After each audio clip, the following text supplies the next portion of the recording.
मैं सबसे पहले मां कामाख्या की भूमि, श्रीमंत शंकरदेव की भूमि, इस आसाम की भूमि को बहुत बहुत प्रणाम करता हूं और नमन करता हूं। हम सभी जानते हैं कि विधानसभा का चुनाव होने जा रहा है और ये चुनाव कोई मामूली चुनाव नहीं है। कुछ लोगों को यह लगता है कि इस चुनाव में सर्बानंद सोनोवाल जी की भाग्य का फैसला होगा या हेमंत ओदा के भाग्य का फैसला होगा। कुछ को लगता है कि इस चुनाव में जयंता जी के भाग्य का फैसला होगा। कुछ को लगता है बीजेपी या कांग्रेस के भाग्य का फैसला होगा। लेकिन ये इनके भाग्य का फैसला करने वाला चुनाव नहीं है। ये चुनाव असम और भारत के भाग्य का फैसला करने वाला चुनाव है। ये नॉर्थ ईस्ट के भाग्य का फैसला करने वाला चुनाव है, क्योंकि हम एक ऐसी कगार पर खड़े हैं जहां 5 साल तक इस असम में हमारे मुख्यमंत्री ने आदरणीय मोदी जी के नेतृत्व में एक सफल सरकार दी है, जिस सरकार ने हमारी संस्कृति को जीवित रखा, असम को समृद्धि की ओर ले जाने की कोशिश की, एक सुरक्षित राज्य तैयार हो, एक सुरक्षित देश तैयार हो। इसके लिए पूरे 5 साल उन्होंने काम किया। और अब फिर एक बार जब हम चुनाव के लिए सामने जा रहे हैं तो हमें नजर आता है एक और राष्ट्रवादी ताकतें साथ में आकर देश के हित में और असम के हित में काम करने की कोशिश कर रही है। वही कुछ ऐसी ताकतें भी यहां पर है जो कांग्रेस और एआईयूडीएफ के माध्यम से इस देश को खोखला करने वाली ताकतों को साथ में लेकर, असम को खोखला करने वाली ताकतों को साथ में लेकर यहां पर चुनाव लड़ना चाहती है। इसलिए मामूली चुनाव नहीं है। इस चुनाव में एक और हमारी संस्कृति, हमारे संस्कार, हमारी सभ्यता, जो श्रीमंत शंकरदेव इन्होंने हमको दिए हुए विचार है, इस विचार को साथ में लेकर राष्ट्रवाद के साथ भारत माता की जय कहते हुए, असम की जय कहते हुए आगे बढ़ने वाली भारतीय जनता पार्टी है। और वही असम में घुसपैठियों को हम कैसे भी प्रवेश देंगे, किसी के पास कागज हो न हो, हम असम में आने देंगे। मानो असम ये कोई राज्य नहीं है, ये केवल एक धर्मशाला है, कोई भी आओ कोई भी चले जाओ, इस प्रकार की मानसिकता वाली ये कांग्रेस पार्टी और एआईयूडीएफ की ये जो यहां पर अलायंस तैयार हुई है। दोस्तों, ये लड़ाई ये मामूली लड़ाई नहीं है, ये अस्तित्व की लड़ाई है, ये अस्मिता की लड़ाई है। आप विचार कीजिए, 80 के दशक में असम ने एक लड़ाई लड़ी घुसपैठियों के खिलाफ, जो हमारे यहां घुसते थे, हमारा रोजगार छीनते थे, हम पर अत्याचार करते थे और उनके खिलाफ इतनी बड़ी लड़ाई लड़ी गई। और उस समय भी उस लड़ाई में लड़ने वालों के खिलाफ कांग्रेस पार्टी खड़ी थी। उस समय भी असम के लिए जो लड़ते थे उनको मारने वाली एक कांग्रेस पार्टी थी। उस समय भी उन पर डंडा चलाने वाली ये कांग्रेस पार्टी थी। उस समय भी उन पर गोली चलाने वाली ये कांग्रेस पार्टी थी। और आज फिर एक बार वही ताकतें सिर उठाने की कोशिश कर रही है। वही ताकतें कह रही है कि हम असम में घुसेंगे, असम के आम आदमी के रोजगार को छीनेंगे, असम के अमन चैन को हम बर्बाद करेंगे, असम में माता की पूजा नहीं होगी, असम में जुलूस नहीं निकलेगा, असम में हम कोई हमारी बात को नहीं कह पाएंगे। इस प्रकार की मानसिकता लेकर ये सारे के सारे लोग फिर एक बार अपना सिर उठा रहे हैं। और हम तो पहले भी कहते थे ये जो बदरुद्दीन अजमल है, इनकी जो AIUDF है, इसमें और कांग्रेस में कोई अंतर नहीं है। ये तो एक ही सिक्के की दो पहलू है, ऐसा हम पहले भी कहते थे। लेकिन एक बात पक्की है, उस समय की कांग्रेस में ये हिम्मत नहीं थी कि वो सीधे सीधे इस पार्टी को साथ में ले ले जो देश हित की बात नहीं करती। हम जानते, हमारे पूर्व मुख्यमंत्री गोगोई जी, इन्होंने सवाल किया था ये बदरुद्दीन कौन है, क्योंकि उस समय वो जानते थे कि भले ही राजनीति कुछ भी रहे, लेकिन इनको साथ में लेना ये देश के हित में नहीं है। लेकिन आज की कांग्रेस पार्टी राहुल गांधी के नेतृत्व में पूरे देश में और असम में इस कगार पर पहुंची है कि सत्ता के लिए वो किसी को भी साथ में लेने को तैयार है, सत्ता के लिए किसी से भी हाथ मिलाने को तैयार है, सत्ता के लिए कोई भी समझौता करने को तैयार है। और इसलिए अब ये खुला हो गया कि ये पार्टी AIUDF जैसी पार्टी के साथ जा रही है। और दोस्तों, अब ये कांग्रेस पार्टी नहीं है, कांग्रेस पार्टी पीछे बैठी है, सामने में बदरुद्दीन की पार्टी है, AIUDF सामने बैठी है और पीछे कांग्रेस बैठी है। ये चेहरा अब हम सबके सामने उजागर हो गया। और मैं ये मानता हूं, इसीलिए आसाम का ये चुनाव हमारे लिए बहुत महत्वपूर्ण चुनाव है। पिछले 5 वर्षों में जिस प्रकार से देश के अंदर मोदी जी और असम के अंदर सर्बानंदा के नेतृत्व में, हमारे हेमंतोदा के नेतृत्व में एक विकास की नई पहल हमने की, विकास की एक नई गाथा लिखी, विकास के नए रास्ते पर हम चले और समाज के हर व्यक्ति के उत्थान का काम हमने किया। देखिए, इस देश के अंदर नरेंद्र मोदी जी नाम का एक ऐसा सपूत इस देश का नेतृत्व कर रहा है जो केवल गरीबों की सोचता है, जो केवल गरीबों के लिए जीता है, जो केवल गरीबों के लिए काम करता है। और हमने देखा पिछले 6-7 सालों में मोदी जी के नेतृत्व में जिस प्रकार की गरीब कल्याण की योजनाएं पूरे देश में आई, गरीबों को घर मिले, गरीबों को टॉयलेट मिले, गरीबों को गैस मिले, गरीबों को अनाज मिले, गरीबों को शिक्षा मिले, गरीबों को रोजगार मिले, गरीबों को स्वास्थ्य की व्यवस्था मिले। इसके जितने कार्यक्रम मोदी जी ने तैयार किए, और मैं साथ साथ हमारे मुख्यमंत्री सर्बानंदा का भी अभिनंदन करना चाहूंगा कि इस असम के अंदर उन्होंने हर व्यक्ति का विचार किया, गरीब से गरीब का विचार किया, हमारे युवाओं का विचार किया, आज हमारे विद्यार्थियों का विचार किया। फिर उनको किताबें मुफ्त देने की बात हो, हमारी छोटी छोटी बच्चियों को स्कूटी देने की बात हो, उनके फीस की बात हो, कोरोना काल में उनको मदद करने की बात हो, या फिर हमारे युवाओं के हाथ को काम मिले, इसलिए योजना तैयार करके 2 लाख युवाओं को ट्रेनिंग देकर, कौशल देकर, उसके माध्यम से 50,000 रुपए का उनको मदद करके अपने पैरों पर खड़ा करने का काम हमारे सर्बानंद सोनोवाल जी ने यहां पर किया। और एक मजबूत असम, जिस असम का युवा ये खाली नहीं होगा, उसके हाथ को काम मिलेगा, इस प्रकार का विचार इस असम में उन्होंने लाया। और अब तो असम के अंदर यहां पर एक यूनिवर्सिटी तैयार हो रही है स्किल डेवलपमेंट के लिए, कौशल विकास के लिए, क्योंकि आने वाले दिनों में हाथों को अगर रोजगार चाहिए तो कौशल सीखना होगा, और कौशल अगर नहीं सीखेंगे तो रोजगार नहीं मिलेगा।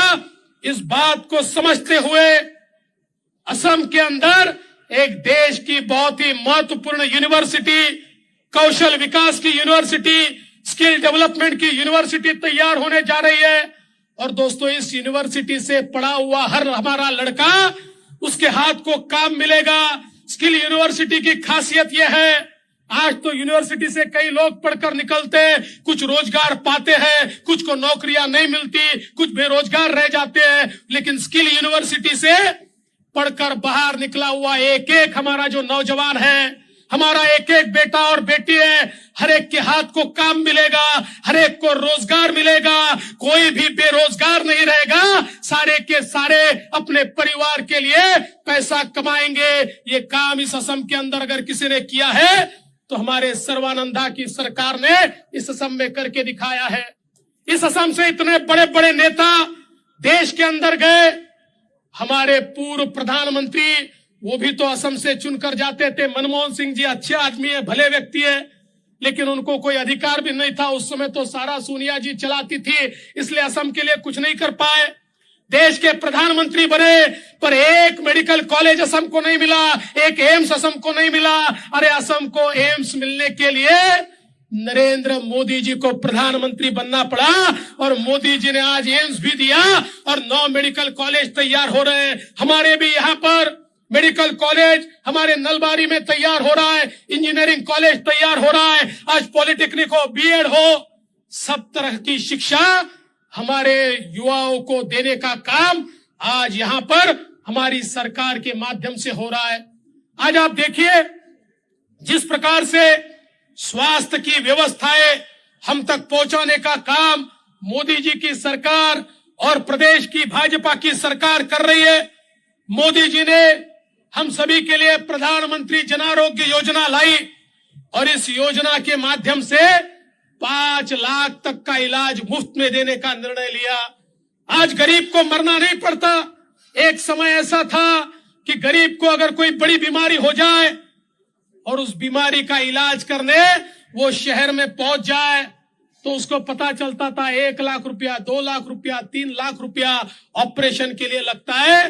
वो गरीब सोचता था 1 लाख रुपया, 2 लाख रुपया मैं कहां से लाऊं, इससे अच्छा यह है ये पैसा मैं मेरे घर के लिए बचाऊं और मैं मर जाऊं, मैं निकल जाऊं, मैं गुजर जाऊं। इस प्रकार की बात उसके मन में आती थी। मोदी जी ने कहा नहीं, मैं किसी को मरने नहीं दूंगा, मैं किसी को भी बीमार पड़ने नहीं दूंगा। जो बीमार पड़ेगा उसको इलाज मिलेगा।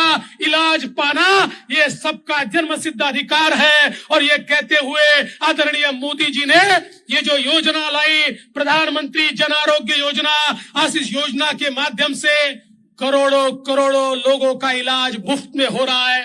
करोड़ों करोड़ों लोगों को जितने ऑपरेशन आज मुफ्त में हो रहे हैं, एक नया पैसा उनको देने की आवश्यकता नहीं पड़ती। एक गरीब को क्या चाहिए, अगर उसको इलाज मिल जाए, अगर उसको भोजन मिल जाए, अगर उसको रोजगार मिल जाए, अगर उसको घर मिल जाए। और मैं सर्बानंदा का अभिनंदन करना चाहता हूं, उनको बधाई देना चाहता हूं। प्रधानमंत्री आवास योजना के तहत 10 लाख परिवारों को यहां पर घर देने का काम, उनको अपना मकान देने का काम प्रदेश की सरकार ने किया है।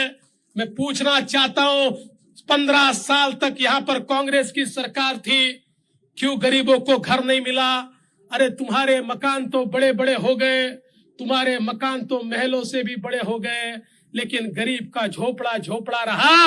अरे गरीब के झोपड़े को पक्के घर में परिवर्तित करने के लिए मोदी जी और सोनवाल जी को आना पड़ा और आज 10 लाख लोगों को घर मिला है। और मैं दावे से कहता हूं ये 5 साल की फिर सरकार आपके आशीर्वाद से चुनकर आएगी। इस असम के अंदर एक भी व्यक्ति बेघर नहीं होगा। असम के अंदर एक भी आदमी ऐसा नहीं होगा जो झोपड़ों में रहता है। और इतना ही नहीं है तो इस असम के अंदर लोगों को जमीन का पट्टा देने का काम भी मोदी जी की सरकार ने, सोनोवाल जी की सरकार ने किया। 3 लाख लोगों को उनके जमीन की मालकी दी, पट्टा दिया, उनके जमीन के मालक उनको बनाया। इससे पहले विचार कभी आया नहीं था। लेकिन गरीबों को हक मिलना चाहिए, वो जमीन उनकी है, उस जमीन का उनको पट्टा मिलना चाहिए, कागज मिलना चाहिए। इस बात के लिए कानून मोदी जी ने बनाया और उस कानून के तहत हमारे सोनोवाल जी ने गरीबों तक पट्टा पहुंचाया। आज देखिए जिस प्रकार से काम हो रहा है असम के अंदर, रास्तों का काम 26,000 किलोमीटर के रास्ते आज असम के अंदर हमारे आदरणीय मुख्यमंत्री जी के नेतृत्व में बने हैं। और इतने बड़े बड़े नेशनल हाईवेज मोदी जी के नेतृत्व में बन रहे हैं। ब्रह्मपुत्रा पर इतने बड़े बड़े पुलिया बन रहे हैं। एक प्रकार से 21वीं शताब्दी का राज्य आज मोदी जी के, सोनोवाल जी के नेतृत्व में तैयार हो रहा है। और इसलिए ये जो विकास की गाथा अब शुरू हुई है, ये जो विकास की गाथा अब चालू हुई है, इस विकास की गाथा को समृद्धि की ओर ले जाना है और असम को भारत का एक मजबूत राज्य, असम को भारत का एक समृद्ध राज्य बनाना है और उसके साथ साथ भारत की सीमाओं को भी मजबूत करना है।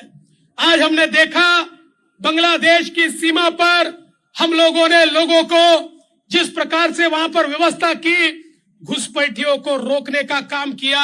इजराइल की तकनीक आई, जिस तकनीक से सीमाओं को सील किया, थोड़ी सी सीमा बची है वो भी सील हो जाएगी। इसके बाद एक भी व्यक्ति अवैध रूप से बांग्लादेश से भारत में और असम में नहीं आ पाएगा, कोई भी हमारा रोजगार नहीं छीन पाएगा।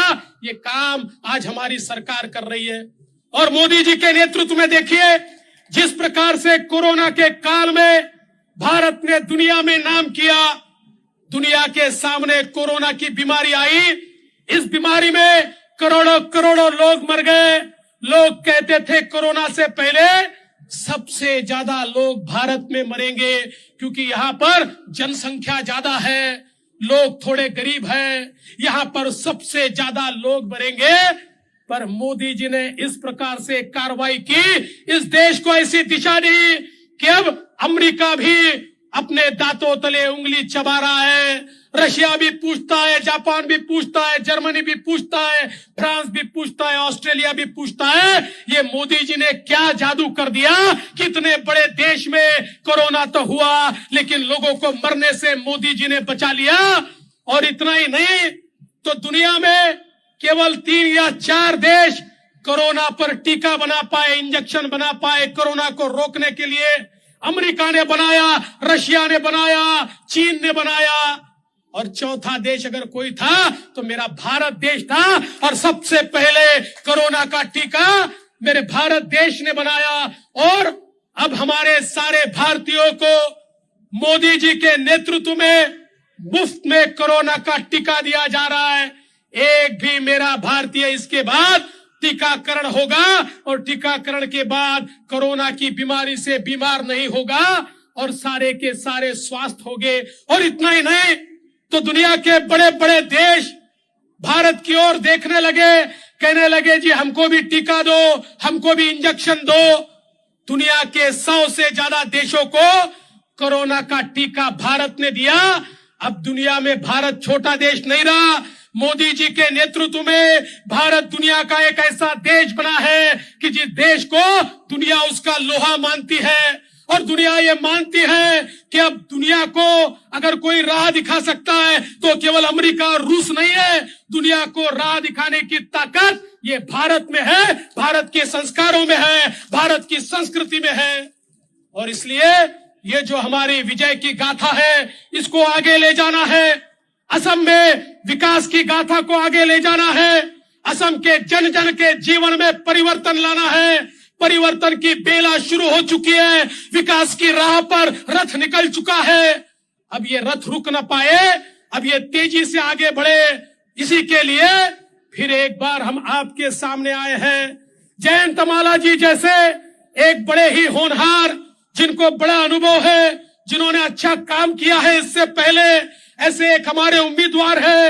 इससे पहले भाई अशोक जी ने भी बहुत अच्छा काम किया है। और ये भारतीय जनता पार्टी की संस्कृति देखिए कि हमारे विधायक जो एमएलए है वो भी इस मंच पर बैठे हैं, जो होने वाले एमएलए है वो भी इस मंच पर बैठे हैं और सब लोग साथ में मिलकर मां भारती की सेवा के लिए राजनीति कर रहे हैं।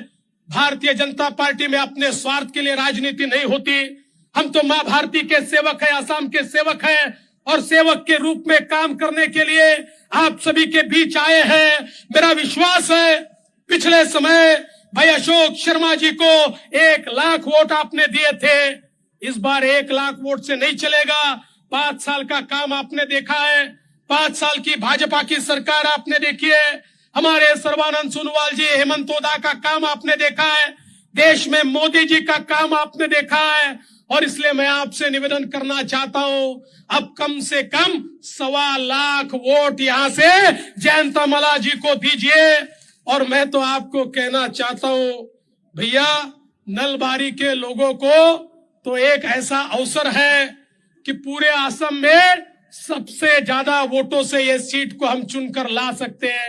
यह आपकी ताकत है, यह आप में हिम्मत है, यह आप में क्षमता है। अपनी क्षमता को पूरी ताकत के साथ संजोए और सामने आए और इस प्रकार से वोटिंग करें।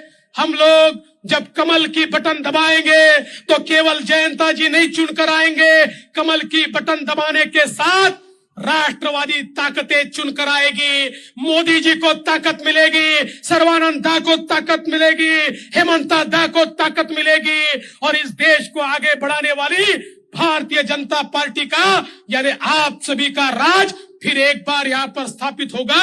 उसके लिए आप सभी लोग तैयार रहे, यही प्रार्थना करता हूँ और अपने शब्दों को विराम देता हूँ।